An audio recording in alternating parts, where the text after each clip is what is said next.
भागते भागते private hospital में पहुँचे। वहाँ कोई कार वाले आए, उन्होंने बिठाया और प्राइवेट हॉस्पिटल में पहुँचाया। लेकिन जब उसमें आग देखी और मैंने पीछे देखा तो बस में भी आग थी। तो दहशत वाला माहौल था, मतलब जैसा कैसे बताऊँ मैं। राजस्थान के जयपुर अजमेर हाईवे पर शुक्रवार सुबह हुए भीषण अग्निकांड में जहां अभी तक 13 लोगों की मौत हो गई, तो वहीं हादसे में घायल सभी लोगों का अस्पताल में इलाज चल रहा है। हाईवे पर एलपीजी टैंकर में एक ट्रक के टकराने के बाद ब्लास्ट हुआ था, जिससे तेजी से गैस फैली और आग लग गई और आसपास के वाहनों को अपनी चपेट में ले लिया। इस हादसे को भुलाना हर किसी के लिए नामुमकिन है। सुबह की किरण के साथ जो उम्मीदें थी वो पल भर में चुराकर खौफनाक हादसे ने कई लोगों की जिंदगी बदल दी। ऐसे ही भागरोटा अग्निकांड ने डॉक्टर जस्मीन खान की जिंदगी को ऐसा झकझोरा जिसे वो कभी भुला नहीं पाएंगे। बस के अंदर धुएं की चादर और आग की लपटों के बीच डॉक्टर जस्मीन ने मौत को अपनी आंखों के सामने आते देखा, लेकिन किस्मत ने उन्हें जीवन का एक और अवसर दिया और उन्होंने हिम्मत दिखाई। दर्द और खौफ के बीच उन्होंने अपनी जान बचाने के लिए वो कदम उठाए जिन्हें वो शायद कभी नहीं भूल पाएंगी। डॉक्टर जस्मीन, जो कि वर्तमान में सवाई मानसिंह अस्पताल जयपुर के साउथ विंग 3 वार्ड में भर्ती हैं। हादसे में उनकी दोनों हथेलियां, सिर के बाल जल गए और उनका एक पैर भी फ्रैक्चर हो गया। डॉक्टर जस्मीन ने पत्रिका से बात करते हुए बताया कि वो 1 वर्ष से वैशाली नगर के आयुर्वेदिक अस्पताल में बतौर यूनानी चिकित्सक कार्यरत थी। इससे पहले वो राजसमंद में संविदा पर कार्यरत थी। हादसे की रात वो स्लीपर बस से राजसमंद से जयपुर के लिए रवाना हुई थी। सुबह जब बस ठिकरिया टोल टैक्स पर पहुंची तो उनकी आंख खुली। उन्होंने मोबाइल फोन में समय देखा और फिर से सो गईं। और कुछ ही देर में उनकी नींद खुली तो देखा कि बस में धुआं भर चुका था और लोग चीख रहे थे। सभी बस का गेट खोलने के लिए आवाजें लगा रहे थे।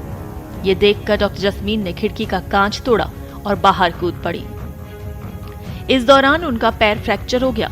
फिर उन्होंने 2 अन्य यात्रियों की मदद से जैसे तैसे भागते भागते पास के खेत में जाकर शरण ली और वहां से करीब 1 किलोमीटर पैदल चलने के बाद उन्हें एक कार चालक मिला, जिसने निजी अस्पताल पहुंचाया, जहां प्राथमिक उपचार के बाद उन्हें एसएमएस अस्पताल भेजा गया। घायल डॉक्टर जस्मीन सर्जरी विभाग के साउथ विंग 3 में भर्ती हैं, लेकिन उनके परिजनों का कहना है कि उनकी खैर खबर लेने के लिए कोई भी मंत्री या नेता उन तक नहीं पहुंचा। खुद डॉक्टर जस्मीन ने बताया कि बस से कूदते वक्त उनका मोबाइल फोन, सर्दी के कपड़े और अन्य सामान पीछे छूट गया और उन्होंने अपनी आंखों के सामने बस को धू-धू कर जलते हुए देखा। एसएमएस अस्पताल की इमरजेंसी में आने के बाद एक स्टाफ से फोन मांगा और फिर उससे अपने पापा को उन्होंने फोन किया और इस बात की जानकारी दी कि इस तरह का घटनाक्रम हुआ है, जिसमें बचते बचाते वो एसएमएस अस्पताल पहुंची हैं। यहाँ पे हम भागते भागते प्राइवेट हॉस्पिटल में पहुँचे। पैदल आप चले गए थे प्राइवेट हॉस्पिटल में? कैसे गए थे? बहुत दूर तक हम पैदल भागे, बहुत दूर। बड़े बड़े खेत थे वहाँ पे, उनको पलांग के फिर वहाँ कोई कार वाले आए, उन्होंने बिठाया और प्राइवेट हॉस्पिटल में पहुँचाया। उन्होंने एम्बुलेंस से हमें यहाँ पहुँचाया। कितना घंटे लगे? आप कितना समय लगा एसएमएस पहुंचने में? आपको बताइए। मुझे जगह का नाम भी नहीं पता था, वो भागरोटा है, पता चला है मुझे। हाँ, तो नहीं रहेंगे। नहीं, मेरे को ऐसा लगा था कुछ भी नहीं है, सब खत्म है, क्योंकि मुझे पता भी नहीं था विंडो से कूदना है, क्योंकि हम उस दरवाजे को ही बजा रहे थे जो हमें लगा ड्राइवर खोलेगा करके। लेकिन जब उसमें आग देखी और मैंने पीछे देखा तो बस में भी आग थी। तो मैं जिस पॉइंट पे थी ना, उसी पास की स्लीपर से कूद गई थी। मैंने कुछ भी नहीं सोचा, अपने आप ही मैं कूदी, अपने आप ही भागी। कुछ मतलब ऐसे प्लानिंग नहीं थी दिमाग में कुछ भी। पैर आपका उसी वक्त टूट गया था? हाँ, बस से कूदने के बाद ही लंगड़ा लंगड़ा के भागी थी मैं। तो 2 लड़के थे, उन्होंने मेरा हाथ पकड़ के भगाया, मुझसे भागा नहीं जा रहा था ना, वो लोग भी बस में ही थे। और आज जो माहौल था चारों तरफ वो कैसा था? चीख रो रहे थे लोग, चिल्ला रहे थे, क्या चिल्ला रहे थे?